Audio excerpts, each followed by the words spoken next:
Let Century Management Solutions get you to your next medical appointment. They specialize in non-emergency medical transportation, connecting patients to care, safety, reliability, and on time. Their advanced technology platform seamlessly coordinates patients, healthcare providers, insurers, and transportation partners all in one powerful network. With over 200 trusted transportation providers, they deliver scalable solutions backed by real-time tracking and complete transparency. Go to SENTRYMS.com. In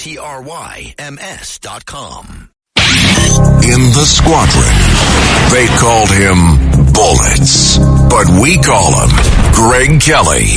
Greg Kelly is on the air on the Red Apple Podcast Network. All right, welcome back. Welcome back, America. I am over the Iran war stuff. I'm over thinking about it. I'm over talking about it. I'm actually not over informed. All right. They're making it a point. We don't have much in the way of real information. We do have a media obsessed with harming President Trump as much as possible in the run up to the midterms. And this is the run up to the midterms right now. I don't know if you heard last hour I played. This is an amazing contrast. And I want everybody to appreciate this. You know, we in conservative media sometimes miss the forest from the trees, right? We love to point out individual issues that the fake news perpetrates, right? Episodes of fake news. But the cumulative effect and their organized efforts, well, sometimes that actually eludes us, right? Where this is all going. Now, gas prices. We all know that gas prices have gone up since the war, right? Yeah, I understand. I also am not going to wet my pants about it, right? This is the country that won World War II. We're tough. Normandy and the rest were supposed to be kind of tough. There was a time where we talked a lot more about serving others rather than how high my bills are, gosh damn it, and the government needs to do something about it. I mean, I wouldn't mind that. But listen to how this country used to talk and how it used to think. How we used to think. We had some decency. We had some dignity, right? We didn't always have our hand out looking for a favor and complaining. Cut 7, JFK on his inauguration day, January 20th, 1961. And so, my fellow Americans, ask not what your country can do for you. Ask what you can do for your country. Ask not what your country can do for you. Ask what you can do for your country. Right. How about that for a notion? You know, this is very much in line with President Trump. You know what? He doesn't. There's no futile complaining, you know, and there's a hell of a lot of celebrating, not just complaining. Now we have a country. Well, look, gas prices have gone up and you watch TV and they talk about it all the time. But you got to remember, this is not record high prices. This is far from it. This is about $1 less than the record high prices that we had under Joe Biden. Nobody remembers anything, right? We just don't remember anymore. I don't know what the hell's happening in that department, but we have no power to memorize or to just recall things. Everything in the moment seems like it's the worst thing that ever happened. And here's Sunday. This kind of sounds like the worst thing that ever happened about these gas prices. Cut 8, please. Cut 8. Gas prices soar as President Trump weighs his next moves on Iran, with just 6 months until voters head to the polls. This week starts right now. I have to work, I have to drive, but it's not very sustainable. The average price of a gallon of gas surging to $4.45, up 40 cents in 1 week, and up $1.51 since the war began. Oh, my God. All right, so that's not a record. It's not a record. I would like gas prices to be lower. All right, I notice it. You know, I want, but I'm just not going to let it overtake my life. And granted, I'm not a professional driver. Granted, I can put the car away for, you know what I mean. I don't need it every single day. A lot of people do, and that's a pain in the neck. But are we going to? Is it Trump's fault? Is this on Trump? Just remember how they covered for Joe Biden. Okay, he had truly record high gas prices like we had never seen before. Over $5 a gallon on average 4 years ago right now. And 4 years ago right now was what? May of 2022. That was a year and 4 months after January 6th. But that show I just played for you, what was on the news back then? In the midst of arguably a gas crisis, this is what they were talking about. Okay, you ready for this? Cut 9. George Stephanopoulos starts right now. Carnage and chaos. We're trying to hold the alphabet. We're trying to hold the alphabet down. I was slipping in people's blood. The January 6th committee debuts its case, aiming to pin the blame for the attack on the Capitol squarely on former President Trump. What's up with those drums in the background? All right, just trying to put us all on edge. Chill out. A year and a half later, they were blaming President Trump in the middle of the midterms. And what else were they doing? They were raiding his house. They were arranging indictments, special prosecutors, all to bloody him up, all to dirty him before the midterms. And then they did it all over again before the general election. What they did, how criminal, truly criminal, actually. So let's fast forward to where we are right now. Iran.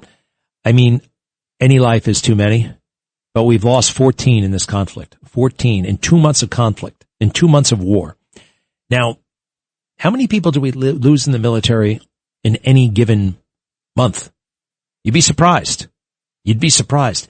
At one point, we were losing more people on motorcycle accidents than we were in Afghanistan. Not to say Afghanistan wasn't, still more safe on a motorcycle than in Afghanistan, but actually sometimes the numbers really made you wonder. We lose people in peacetime operations all the time. Don't ask me about how many pilots I know who have died in airplane crashes, separate airplane crashes. It's one thing to know one, 9/11, but it's like a dozen guys in separate airplane crashes. Anybody who's ever been in an airplane crash? So here we are right now. And boy, oh boy, do they want us worried about Iran. Cut 10. President Trump weighs his next moves on Iran. 2 months of war. They want to make a deal, but I'm not satisfied with it. With the U.S. and Iran at a stalemate, the economic pain intensifies. Today marks 6 months until November's midterm election day, and we're now entering week 10 of the Iran war, which is twice as long as the president initially said the war would last. Okay, just a little thank you for the positive spin. She just can't help herself. That's Martha Raddatz. Now, I believe that she's rooting somehow for Iran. So I looked it up. There was a guy named Qasem Soleimani who President Trump killed, basically had killed. He was the top general in Iran who was responsible for terrorist attacks all over the world. And there was an intelligence report that he was on an airfield in Baghdad, and we had a drone in position, and we killed the guy. He was a genuine military target, and we eliminated him. And that's the way it's supposed to be. And no problem there, right? You'd be surprised. I remember there were people going around saying the world is actually less safe now that Soleimani is gone. They would actually say that with a straight face. And Martha Raddatz, this ABC News mangy-looking character, goes all the way over to Iran and seems to be grieving at the funeral for Qasem Soleimani, a worldwide terrorist, right? Now listen to this coverage, right? And by the way, she's at the funeral. She's at the funeral, and not only that, she's wearing the black garb, that they wear, what do they call it? A hijab, one of those things that goes over the face and covers the hair. She's in all black. She's doing it like a little bit too much. Okay, you want to respect local custom. I don't think you have to go all in. All right, she goes all in. And listen to the words. Cut 11, please. Cut 11. Mourners filling the streets of Iran's capital of Tehran for the funeral of General Soleimani, killed by that U.S. drone strike last week. Aerial images capturing the sea of Iranians packing the streets to pay tribute to a man revered by many here. Trump made a big mistake. He killed our hero. The crowds are massive and emotional. There are many tears here, many signs with Soleimani's picture on them. But the message is also very clear. These people want revenge. I think Martha wants revenge. Tears for a terrorist. How can you not? He just doesn't. She look like she's rooting for the enemy. That's 2 years ago. It's wild. So let's get a little bit more up to date from that Oval Office again. President Trump takes questions on everything, including Iran. And let's see. We got Operation. What do they call it? Operation Freedom. This is where just the escort mission. U.S. Navy will be escorting ships through that strait. You know, it's a bit of a insurance issue. Lloyd's of London, which is based in the city of London. Our friend Blaine Holt, right? This is a real globalist cabal there. They hate America, and they would love to trip up America. So would Keir Starmer, for that matter. I wonder if the king has any authority to get rid of the prime minister. I wonder. It must be on paper somehow that the king can do that. Go ahead and hit me with what President Trump from the Oval Office today on Iran. Little boats with pea shooters, the pea shooters, little boat with little, why? Because they don't have any boats anymore. Their Navy is comprised of, they call them little boats. Fast right? Boats or little boats. And they're fast, yeah. They're so fast that they had 8 of them and they're all gone. And they're fast, but they're not fast like a missile. A missile is slightly faster.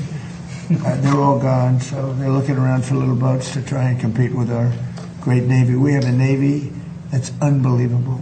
We set up a blockade, as you know very well. Not one ship. A couple tried, and they got their engine shut out. You remember? I think it was it was a great display. A ship wanted to go through, break the blockade. They were warned not to. And then they were warned again by a young Annapolis captain of the ship with a great look, central casting. These people are central casting, I'll tell you. And he said, don't do it. Then he said, evacuate your engine room with this unbelievable loudspeakers. All right. Telling a little bit of a story there, but that's okay. We love stories. Stories are a way to convey emotionally and powerfully. You can just say, we have the blockade in effect, or you can tell a story about that, right? Which is going to land more. It's art, actually. Art of the deal, art of the conversation. Hey, remember Greg Bavino? Greg Bavino was the Border Patrol guy who, let's face it, he got a little bit out of hand up there. Not necessarily with the tactics, but with his own bluster, right? He wore a cape at one point. Remember him wearing a cape, walking around, just kind of, I think he loved being famous. He loved being famous. Well, now he's out at the Border Patrol, and he can speak his mind. He's on X. Retired Border Patrol commander at large, spent 30 years doing the job politicians only campaign on.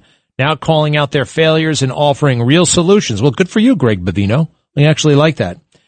And he's new to X, and he points this out. This is a pretty long post. Look, I get it. A lot of us are demoralized watching rhinos and Chamber of Commerce types run for office. They talk tough, but sell us out for cheap labor and open borders every single time. But here's the brutal truth. Sitting home or splitting votes is not an option. This midterm, we vote the rhinos out and replace them with people of real substance, fighters who actually stop immigration. Okay, what about legal immigration? If we don't act and Democrats regain power, they will flood us with 40 million more illegal aliens, which they will then legalize. Then the country is lost forever. This is the hill. Stand. Vote like your future depends on it, because it does. All right, I'm with you to a point there, Greg Bavino. If we do too many of these primary challenges, folks, guess what happens after a primary? You're generally speaking, if you beat an incumbent, you are weaker than the other side. You're weaker. A new primary candidate, if you have a competitive primary race, right? The winner or the loser, they're both weakened by the process. Now, sometimes they're better. Sometimes the saw has been sharpened. But oftentimes, if you have to spend all that money, I don't know. And quite frankly, not everybody is like you, Greg Bavino. Not everybody is like me. There are people who have differing points of view. I used to hate the word compromise. I kind of still, I used to love it. Now I hate it again. Hey, let's not forget, everybody, anti-Semitic stuff is happening in America. There are swastikas in New York City right now. There are more Jews here than in any city, I think, in all of Israel. And we have swastikas popping up. And the New York Times is concerned that some punk who stood behind a truck on purpose in upstate New York may have gotten his foot run over. They're spending more time on that than swastikas on the homes and places of worship of Jewish people. If you're heading into summer without a medical emergency kit, you are taking a risk. Most people don't think about it until it's too late. Summer colds linger and can turn into sinus infections that last for weeks. Getting sick right before vacation can derail everything, and when you're traveling, finding a doctor and pharmacy is stressful. That's why I ordered a medical emergency kit. It's like having urgent care in a pharmacy right at home. It includes essential prescriptions like amoxicillin and generic Z-Paks to treat a wide range of common and serious illnesses. So if you wake up sick at home or on the road, you already have what you need. No waiting for your doctor, no hours at urgent care, no pharmacy lines, no copays. Just match your symptoms to the right prescription in your guidebook or call their telemedicine doctor standing by. Start on your meds sooner and feel better faster. Every home needs at least one medical emergency kit. Order yours online in minutes and it's shipped to your door. And save $45 with my promo code Greg at urgentcarekit.com/Greg.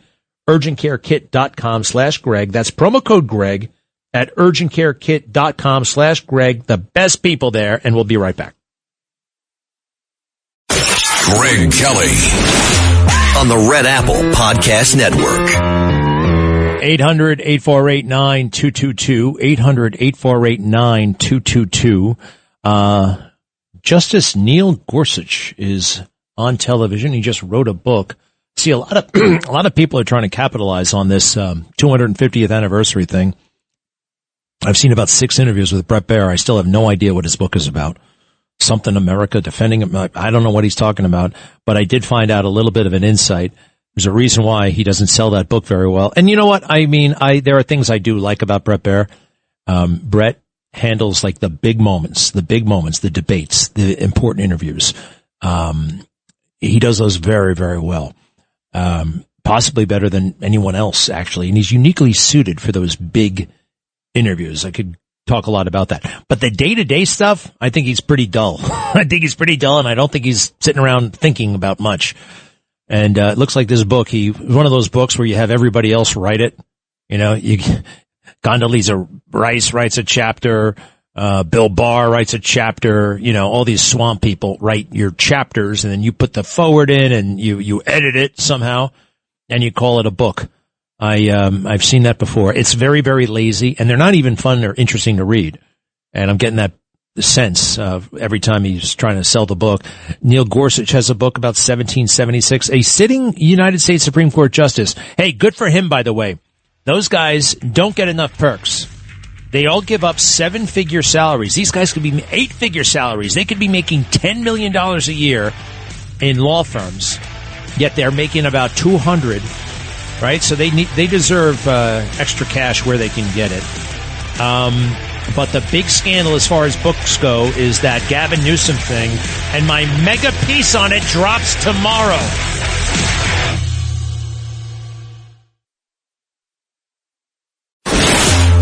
Greg Kelly, entertaining and informative on the Red Apple Podcast Network. All right, we're back. 800-848-9222. 800-848-9222. Let's take a call. Mike, how are you? Fine, thank you. Craig, I heard on the radio the Iranians will not agree to inspections of nuclear enrichment. Donald should just tell them the ceasefire is over, and if we find out they're developing, we'll bomb them. That's it? All right, we'll tell them that. As simple as that, huh? That's it? Well, your opinion of it. Well, look, you know, there are a lot of things that are said during negotiations. There's a lot of back and forth, that kind of thing, and there are compromises that are being made, and, you know, I hope they're going to work it out. I do think you have to have, and that was a sticking point in the Obama, and they went with it. Basically, they got something like 2 weeks heads up whenever we wanted to inspect something, and they could move whatever they were trying to hide. So I think you have to have immediate, untimed, unannounced inspections, and maybe you also have maybe we don't need that as much with our satellite and drone coverage. You know what I mean? We can just keep this stuff under our own kind of constant gaze. But yeah, you hear a lot of things, all right, and but we don't know for sure. So let's got to be a little bit patient. And I don't think it's going to go on for that much longer. I'm giving it 3 weeks. What was it? May 26th. May 26th. This thing is over. Many thanks, Mike. Lisa, how are you? Good. I just drove down to South Carolina and back up to New York. I paid $3.69 a gallon in South Carolina, $3.89 in North Carolina, $4.56 in D.C., and $4.09 in New York. So, I mean, what they're saying, it's a different price everywhere. Well, yes. I mean, we got different state taxes. You got different excise taxes. You got different, all kinds of the state, California, you got, how much is it there? It's also, the proximity to the refineries and all this stuff. A lot of variance. Wait a second. You drove from South Carolina, right? And you stopped in North Carolina, D.C., and what was the next stop? It's a 12 hours. I did New York down to South Carolina and then back up. D.C. and then back into New York. Yeah, you can make it D.C., New York, 1 tank of gas. I've driven in North Carolina a bunch of times. It was a 10-hour drive for me. What the hell were you doing? Why were you going there and back? You got a place there? I bought a house in Sun City, Hilton Head, leaving New York. You are, for good? That's it? I'm born and raised here, 65 now, can't take it anymore. Oh, boy. I'm sorry to lose you. I really am. But I hear you. Now, wait a second. Are you retired? Yeah, I'm going to a red state. I can't do the blue anymore. I mean, yeah, I know, but you have options now, right? You're retired. I bet you got a pension, right? No, actually, I don't. I worked in the food service industry for like 40 years. I don't have a pension. Well, you got something going on. You're retired. Yeah. Well, I saved a little, Well, good for you. And the cost of living there is cheaper. It's amazing down there. Well, I'm sad we're losing you, but I totally understand it. And who knows, I might be following. Lisa, thank you very, very much. Let's try Sandy real quick. Hi. Hi. Thanks for taking my call. I have a couple of questions. Number one, if over 70% of the citizens wanted voter ID, why didn't it pass? It seems that our elected representatives don't vote in accordance with their constituents' wishes. So what's the point of voting? Yeah, well, what's the point of voting for them? That's that's kind of profound, actually. I want to point out something about the SAVE Act. The SAVE Act is not voter ID. I thought it was, and I actually looked at it. It's when you register to vote, you need to prove citizenship, right? With ID. But when you return to vote, you don't necessarily need ID. And I'm like, look, there are a lot of people there who want it, as you know, but some crazy people, and I don't understand their motives. And John Thune is a mysterious character in my book. Very, very, I don't understand that guy. There's something wrong going on. I just don't think we can not vote at this point.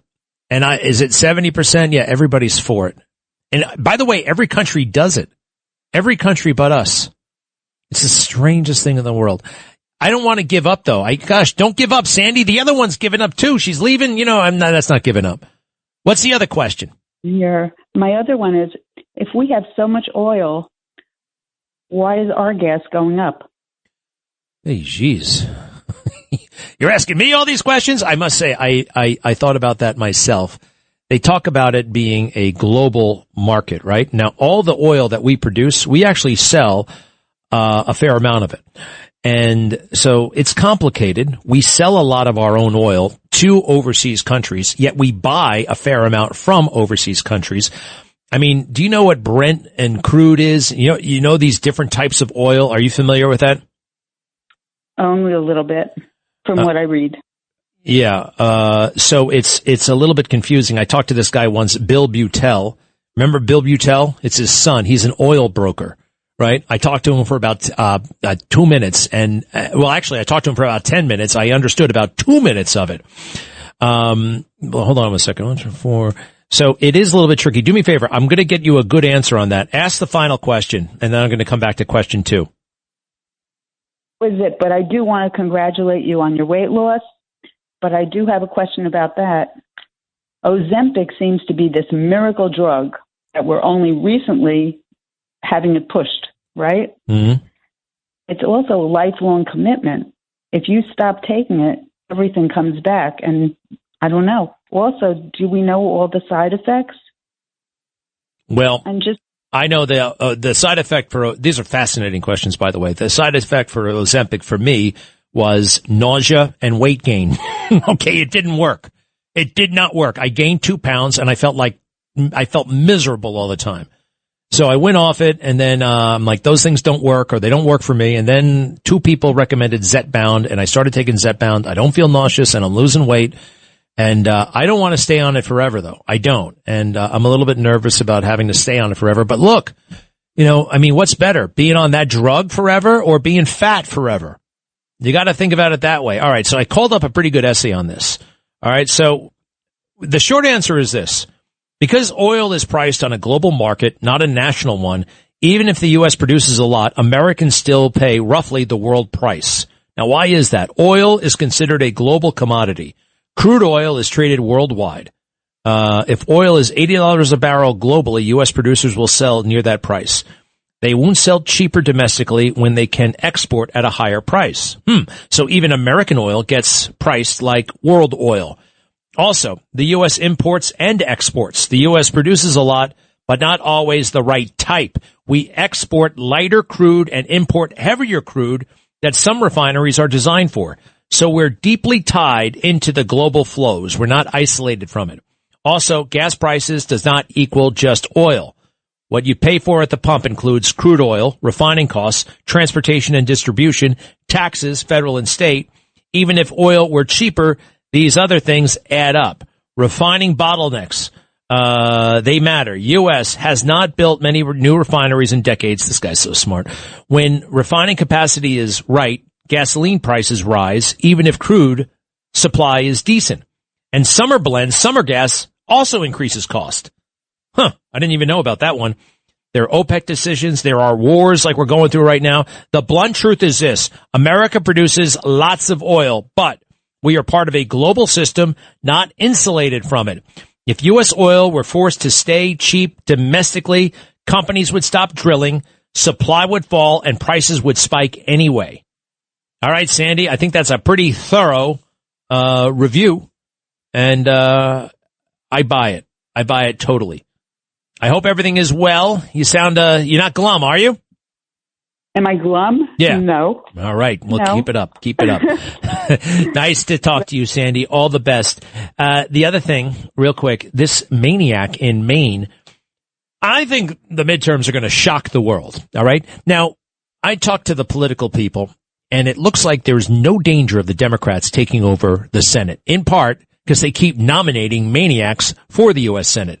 Even at the U.S. Senate level, you had to be a certain person, a certain level of achievement, a certain, I don't know, je ne sais what, but you had to be worthy. And now they're just picking these dirtbags, literally. Now, the guy's name is Plattner. Is that him? Plattner in Maine? Plattner. Now, he's a ne'er-do-well. He loves Nazis. He loves Nazis so much he tattooed a Nazi thing on his chest. How about that? A Nazi thing right on his chest. Right on his chest. I mean, how do you explain that? Listen to Chris Van Hollen make excuses for this guy. Now, who the hell is Chris Van Hollen? He's a senator from Maryland. His job basically is to recruit people to run for these offices. And what are they looking for more than any other credential? Money. Do you have money? Can you get money? I remember I talked to these people myself years ago, like 20 years ago, about possibly running for Congress. What a schmuck I was. What a naive fool. I remember all week getting ready for this meeting. And I was studying up on all the issues, right? Everything. I wanted to walk into that room. I wanted to be totally prepared. You know what they wanted to talk about? Money. How much do you got? How much can you get? It was, here I thought it was about ideas and principles. Silly person I am, or was. Cut 13, please. Cut 13. A U.S. senator making excuses for a Nazi. The dude has not had a Nazi tattoo. I mean, let's be clear about what's going on here. I mean, how do you view that? I mean, it seems to be at least somewhat disqualifying in traditional. Certainly historically. So look, I mean, let's take a couple issues, including the comments he's made in the past. I mean, he's been very clear that he went into combat on behalf of the United States. He went through a really rough period. Yeah. PTSD type period. And he has himself said there are lots of things he's done and said that he completely regrets. Yep. And I do believe people should have second chances and that people can learn from their mistakes. And I think he's been doing that. Well, I am all about people having second chances and third chances and many more. But there are certain things you don't get to be if you flirted with the Nazis. And more than flirted, he was a Nazi. Who the hell else gets that kind of tattoo? Which is not just regular Nazi. He was like high-end Nazi. You know, you've ever heard of the Boy Scouts, right? They have Eagle Scout, and then they have something else, the Order of the Coif. Order of the Coif, right? That's like the highest level of scout you can achieve, even bigger than Eagle Scout. He was that kind of Nazi. And you don't get to be a United States Senator when you're a Nazi. Sorry. All right. Lots of opportunity out there. I hope you're done being a Nazi. And don't give me that excuse about PTSD. All right. And for all my fellow veterans out there, don't buy into that. Please, whatever you do, don't be a victim. Be a victor, as my friend Joel Osteen loves to say. We'll be right back. Greg Kelly, entertaining and informative on the Red Apple Podcast Network. I wish there were a few more briefings about, it's not my favorite topic in the world, but the Iran war. You know, we had General Norman Schwarzkopf back during Gulf War I, and we had a number of other generals. I remember General Johnston from the Marine Corps.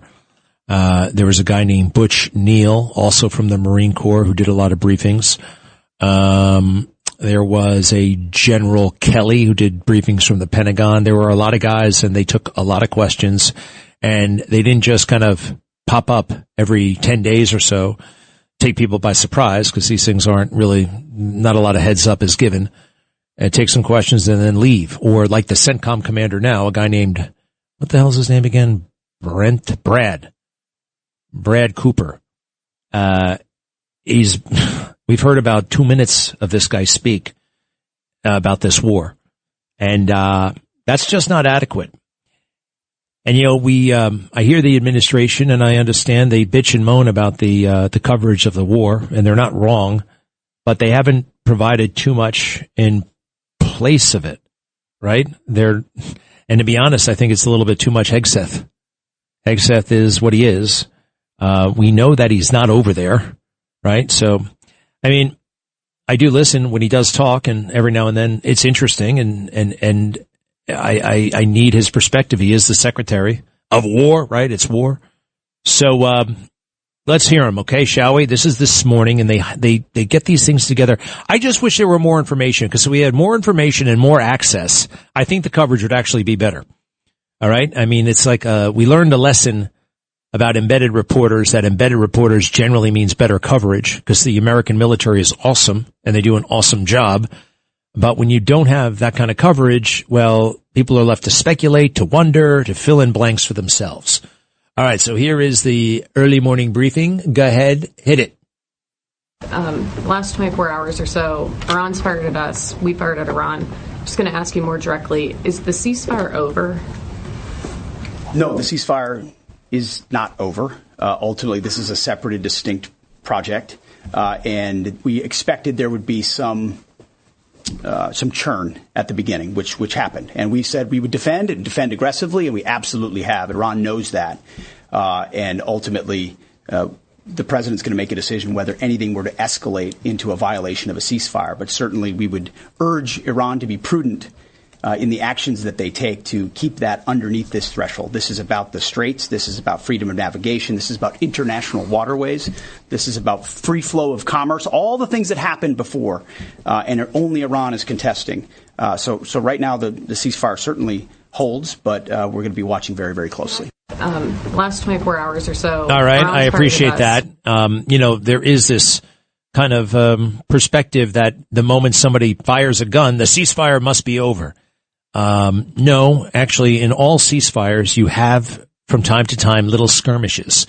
Now, I think that's kind of a little bit of spin, and that's okay. You know, that the Strait of Hormuz thing is totally distinct from the other. Well, okay, but it's true. any ceasefire we've almost ever had, there have been fires after the ceasefire. That doesn't mean the ceasefire is no longer in effect. You have individuals taking the initiative. You have lower units. You have all kinds of things, and you have mistakes made, and then you have. We'll know when the ceasefire is broken, right? I mean, it'll be hard to hide, and we'll kind of want people to know. Half of this thing is, perception. We want people to know when we're taking aggressive action and when aggressive action is being thrust upon us. All right. Now, something else I want to highlight here, and there's, for my friends, and I was taken aback when he said we have to stop immigration. We have to stop immigration. Greg Bavino, the Border Patrol guy who got a little bit carried away, with the cape and acting like he was Napoleon, even though I supported the aggressive immigration enforcement, and I still do. I like legal immigration. I like a great big legal door. I like legal immigration. Legal immigrants who come here and mean it and take the oath to support our country and will pick up arms to defend it. That's pretty cool. There are Americans who are born here who never have to take that oath, who never will.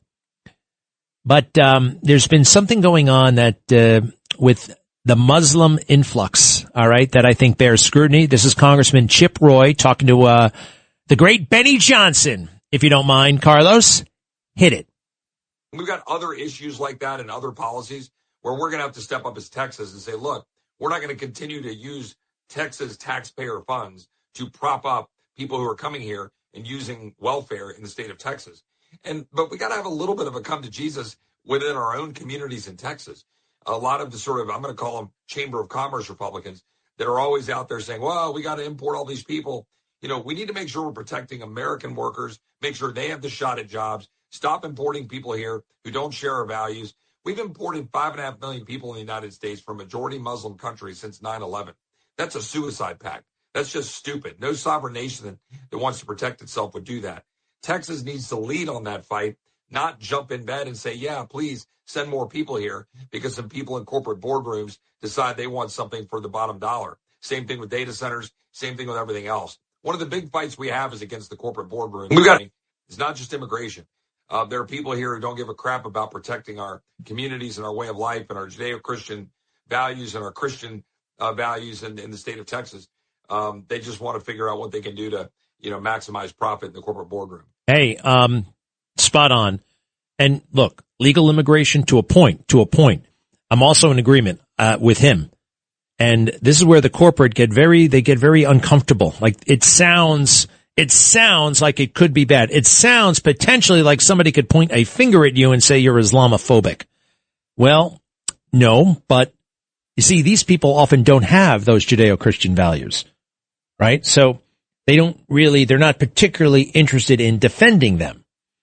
Now, there's a whole other conversation we have because I know a lot of Judeo-Christian value people, right, who only want to talk about Judeo-Christian values when they perceive that those values are under assault, which is important, and you got to do that. However, you really should be doing it kind of every day, talking about Judeo-Christian, right?